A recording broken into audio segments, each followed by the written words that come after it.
안녕하세요. 여러분, 식자재 코리아 본부장입니다.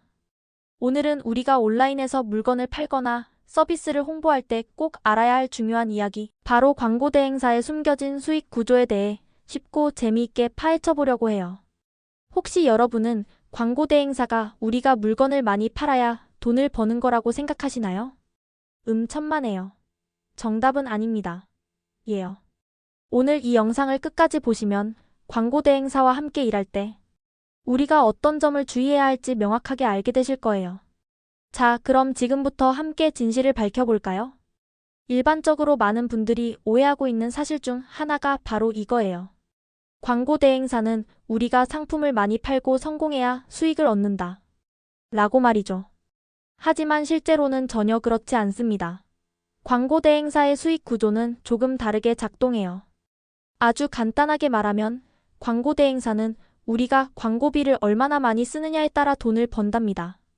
정확히는 광고비 지출액의 일정 비율, 보통은 10% 정도를 수수료로 가져가요. 이게 무슨 말이냐고요? 쉽게 설명해 드릴게요. 흔히 대행사와의 계약을 광고 대행 수수료라고 부르는데, 이 수수료가 바로 광고비의 일정 비율을 의미하는 것이죠.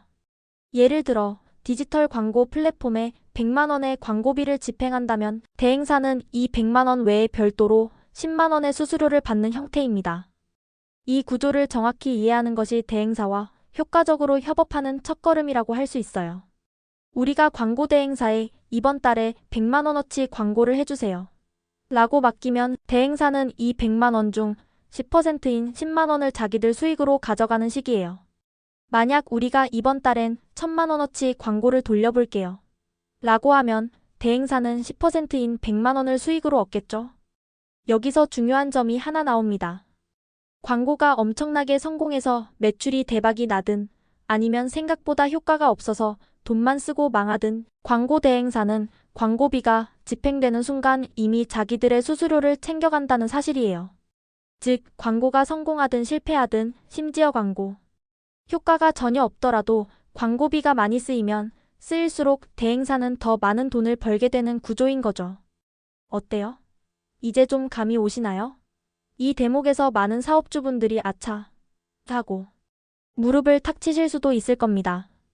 대행사 입장에서는 광고주의 사업 성공 여부와 상관없이 정해진 광고비를 꾸준히 집행하는 것이 곧 안정적인 수익으로 이어진다는 뜻이니까요. 이러한 구조는 광고주와 대행사 간의 목표 불일치를 야기할 수 있으며 이는 곧 광고 효율 저하로 이어질 가능성이 높습니다. 이런 수익 구조 때문에 광고 대행사들은 어떤 광고 전략을 선호하게 될까요? 당연히 광고비를 많이 지출하게 만드는 방향으로 흘러가겠죠. 그래서 대행사들이 주로 집중하는 것은 클릭률 CTR이나 노출량 임프레션을 높이는 광고들이 많습니다. 많은 사람들이 우리 광고를 보고 클릭해서 들어오게 만드는 것에 초점을 맞추는 거예요. 와, 클릭률이 5%나 나왔어요. 지난달보다 1%나 올랐습니다. 노출수가 100만 회를 넘었습니다. 잠재 고객들에게 엄청나게 많이 노출되고 있어요. 이런 보고를 들으면 왠지 우리가 광고를 잘하고 있는 것 같은 느낌이 들잖아요. 지표상으로는 분명 좋은 성과처럼 보일 수 있어요. 하지만 여기서 판매자인 우리의 진짜 목적을 다시 한번 생각해 봐야 합니다. 과연 우리는 단순한 클릭이나 노출이 목적일까요? 정말 우리가 바라는 최종 목표가 그저 수많은 클릭과 노출뿐일까요? 아니죠. 우리는 광고를 통해 실제 판매, 즉 전환구매이 일어나는 것이 목적입니다. 아무리 많은 사람이 우리 광고를 보고 클릭해서 들어와도 결국 상품을 구매하지 않으면 그 클릭은 그저 돈만 나가는 지출일 뿐이거든요. 오히려 불필요한 클릭이 많아지면 광고 예산만 빠르게 소진되고 정작 구매로 이어질 잠재 고객에게 노출될 기회를 잃게 될 수도 있습니다. 클릭은 많았지만 구매로 이어지지 않는다면 그 광고는 우리에게 성공적인 광고라고 할 수 없겠죠. 오히려 비효율적인 광고라고 평가해야 마땅합니다. 반면에 광고 대행사 입장에서는 클릭이 많으면 광고비 지출이 늘어나고 그만큼 자신들의 수수료 수익도 늘어나니 클릭률과 노출량을 높이는 데 집중하는 것이 가장 합리적인 전략이 되는 거예요. 그들의 비즈니스 모델에 충실한 행동인 셈이죠. 바로 이 지점에서 판매자와 광고 대행사의 이익 방향이 구조적으로 다를 수밖에 없는 문제가 발생합니다. 이 문제를 좀 더 명확하게 이해할 수 있도록 비교표로 정리해봤어요. 잠깐 화면을 보실까요? 이 표를 통해 광고 대행사와 판매자 간의 근본적인 차이점을 명확하게 파악하고 각자의 관점에서 무엇이 중요한지 이해할 수 있을 겁니다. 항목 광고 대행사 vs 판매자. 수익 발생 조건.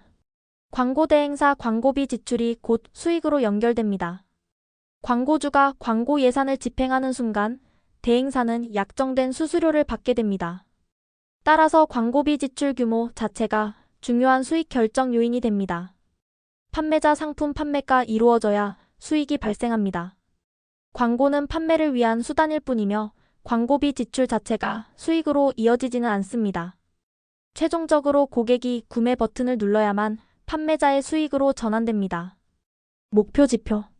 광고 대행사 클릭수, 노출수, 그리고 광고비 지출액 규모.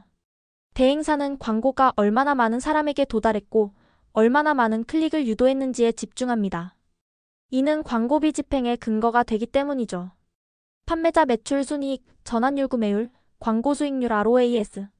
판매자는 광고를 통해 실제 얼마나 많은 상품이 팔렸는지, 그로 인해 얼마의 이익이 남았는지, 그리고 광고 투자 대비 얼마의 수익을 얻었는지를 가장 중요하게 생각합니다. 핵심 관점. 광고 대행사 광고비 확대 및 예산 증액 유도. 더 많은 광고비를 집행하도록 제한하고 이를 통해 자신들의 수수료 수익을 극대화하는 것에 초점을 맞춥니다. 광고 규모 확장이 곧 자신들의 성장과 직결된다고 보는 것이죠. 판매자 광고비 효율화 및 투자 대비 성과 극대화. 최소한의 광고비로 최대한의 매출과 이익을 얻는 것을 목표로 합니다.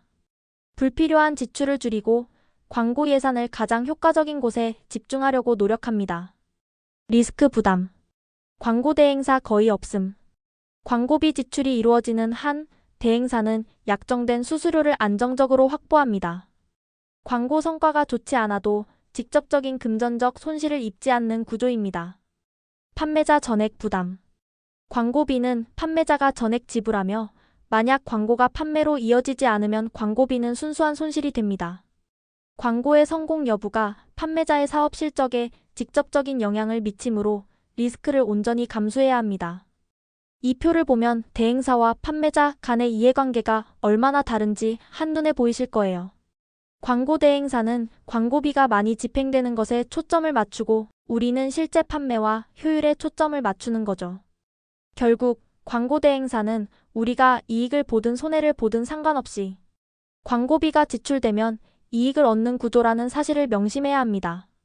이 사실을 이해하는 것이 광고 대행사와의 관계를 건강하게 유지하고 우리 사업의 광고 전략을 효율적으로 수립하는 데 있어 매우 중요한 출발점이 됩니다. 자, 그럼 이 문제를 어떻게 해결해야 할까요? 광고 대행사를 쓰지 말라는 이야기냐고요? 아니요, 절대 그런 건 아니에요. 광고 대행사는 분명 전문성과 노하우를 가지고 있기 때문에 잘 활용하면 우리 사업에 큰 도움이 될 수 있습니다.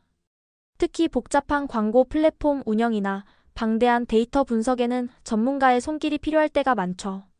중요한 건 우리가 똑똑한 의뢰인이 되어야 한다는 거예요. 즉, 광고를 아예 맡기기 전에 우리 스스로 광고의 원리와 키워드, 구조를 어느 정도 이해하고 있어야 한다는 거죠. 기본적인 광고 지식이 있다면 대행사의 제안을 맹목적으로 수용하기보다는 비판적인 시각으로 검토하고 우리 사업에 정말 필요한 전략인지를 판단할 수 있게 됩니다.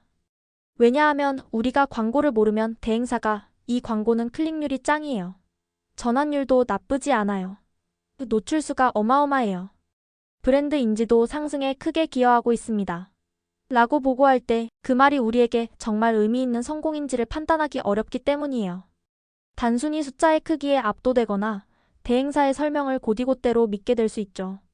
하지만 우리가 기본적인 광고 지식을 가지고 있다면 클릭률은 높은데 왜 구매 전환율이 기대만큼 나오지 않는 걸까요? 혹시 타겟팅에 문제가 있을까요? 노출수는 많은데 이 광고가 우리 상품의 핵심 고객들에게 제대로 노출되고 있는 건가요? 무분별한 노출로 광고 예산만 낭비되는 건 아닐까요? 와 같이 날카로운 질문을 던지고 대행사와 함께 더 나은 방향을 모색할 수 있게 됩니다. 결국 우리 스스로 광고를 통제하고 대행사를 올바른 방향으로 이끌어갈 수 있는 능력이 있어야 한다는 이야기죠. 이는 단순히 대행사를 감시한다는 개념을 넘어 대행사와 함께 최적의 성과를 만든다는 협력적 관계로 발전시키는 데 필수적인 요소입니다. 오늘의 핵심 내용을 다시 한번 요약해 드릴게요. 이것만은 꼭 기억해 주세요. 이 세 가지 원칙만 머릿속에 넣어두셔도 앞으로 광고 대행사와의 협업에서 훨씬 더 유리한 고지를 점할 수 있을 겁니다. 첫째, 광고 대행사는 광고비 지출이 많을수록 수익이 늘어납니다. 우리의 판매 성과와는 직접적인 관계가 없다는 점을 이해해야 해요. 그들의 비즈니스 모델을 객관적으로 파악하고 그들이 어떤 인센티브를 가지고 움직이는지 알아야 합니다. 둘째, 판매자와 대행사는 구조적으로 이익 방향이 다릅니다. 우리는 판매와 효율을, 대행사는 광고비 지출을 우선시할 수밖에 없어요. 이 근본적인 차이를 인정하고 우리 자신의 이익을 최우선으로 하는 전략을 세워야 합니다. 셋째, 광고 대행사를 효과적으로 활용하려면 우리 스스로 직접 광고 데이터를 분석할 수 있는 기본적인 능력을 갖추고 있어야 합니다. 그래야 대행사의 제안을 객관적으로 판단하고 우리 사업에 정말 도움이 되는 방향으로 광고를 이끌어갈 수 있어요. 광고 보고서를 읽고 의미 있는 인사이트를 도출할 줄 알아야 합니다. 그럼 마지막으로 여러분이 광고 대행사를 활용할 때 꼭 지켜야 할 실전 팁 몇 가지를 알려드릴게요. 이 행동 지침들만 잘 기억해도 불필요한 광고비 지출을 줄이고 더 효율적인 광고를 할 수 있을 거예요. 이 팁들은 여러분의 소중한 광고 예산을 지키고 실제 비즈니스 성과로 연결하는 데 결정적인 역할을 할 것입니다. 첫째, 광고 대행을 맡기기 전에 직접 소액 광고 테스트를 해보세요. 구글 광고나 네이버 검색 광고, 페이스북, 인스타그램 광고 등 소액으로도 시작할 수 있는 다양한 온라인 광고 플랫폼들이 많아요. 몇만 원, 몇십만 원 정도로 직접 광고를 세팅하고 돌려보면서 광고가 어떻게 돌아가는지, 어떤 키워드가 우리 제품 서비스에 효과적인지, 어떤 광고 소재 문구, 이미지, 영상가 고객들에게 더 잘 반응하는지 등을 직접 경험해보는 거죠. 이렇게 직접 부딪혀보면 대행사의 보고서를 훨씬 더 깊이 있게 이해할 수 있게 된답니다. 그리고 우리 사업에 대한 이해는 우리가 가장 뛰어나기 때문에 초기에는 직접 테스트해보는 것이 오히려 대행사에 맡기는 것보다 훨씬 효과적일 때도 많아요. 직접 광고를 운영해 본 경험은 대행사와의 커뮤니케이션에서도 큰 도움이 될 것이며 불필요한 작업 요청이나 불명확한 보고를 걸러내는 필터 역할을 할 수 있습니다. 둘째, 광고 성과표를 읽고 이 광고는 수익성이 있는가? 를 스스로 판단할 수 있을 때만 대행을 활용하세요. 대행사가 제공하는 성과 보고서에는 클릭률, 노출수, 전환율, 광고 수익률 ROAS, 고객 획득 비용 CAC 등 다양한 지표들이 담겨 있어요. 이 지표들이 우리 사업의 목표와 연결되어 어떤 의미를 가지는지, 이 광고가 실제로 우리에게 이익을 가져다 주는지를 판단할 수 있는 눈을 길러야 합니다. 단순히 클릭률이 높아요. 노출수가 엄청나요. 라는 말에 현혹되지 마세요. 중요한 건 결국 돈입니다. 우리가 투자한 광고비 대비 얼마의 순수익을 얻었는지를 정확히 파악하는 것이 중요해요. 즉, 광고를 통해 벌어들인 매출에서 광고비를 뺀 값이 양수여야 한다는 거죠. 수익성이 검증되지 않은 광고는 아무리 보기 좋은 지표를 가지고 있더라도 과감히 중단할 줄 아는 용기가 필요합니다. 셋째, 클릭률보다는 전환율, 구매율 중심으로 광고 효율을 측정하세요. 앞서 말씀드렸듯 클릭은 많아도 구매가 없으면 아무 소용이 없습니다. 광고 대행사의 보고서를 볼 때도 클릭률이나 노출수보다는 실제 구매로 이어진 비율인 전환율, 그리고 광고비를 제외한 순수익이 얼마인지를 최우선적으로 확인해야 합니다. 광고비 대비 매출액을 뜻하는 ROAS, RTORN, Ad Spend나 광고를 통해 고객 한 명을 획득하는 데 드는 비용인 CAC, COSTOMER, 애거지션 카스트 같은 지표를 중심으로 평가하는 습관을 들이세요. 클릭이 100만 번 일어났지만 구매는 10건이에요. 와 클릭은 10만 번 일어났지만 구매는 500건이에요. 중 어떤 광고가 더 성공적인 광고일까요? 당연히 후자겠죠. 우리는 항상 실질적인 성과에 집중해야 해요. 광고 대행사가 제공하는 다양한 지표들 속에서 숲을 보고 나무를 보지 않는 지혜가 필요합니다. 자, 오늘은 광고 대행사의 수익 구조와 우리가 광고를 맡길 때 어떤 점을 주의해야 하는지에 대해 자세히 알아봤습니다. 이 정보들이 여러분의 소중한 사업 자산을 보호하고 더욱 효율적인 마케팅 전략을 수립하는 데 큰 도움이 되기를 바랍니다. 무조건적인 신뢰보다는 현명한 판단과 지속적인 학습으로 광고비를 효율적으로 사용하시고 꼭 대박 나시길 응원할게요. 광고는 단순히 비용이 아니라 사업 성장을 위한 투자라는 인식을 가지고 접근해야 합니다. 다음에도 유익하고 재미있는 정보로 찾아뵙겠습니다. 그때까지 모두 건강하고 성공적인 비즈니스 이어가시길 바랍니다. 안녕.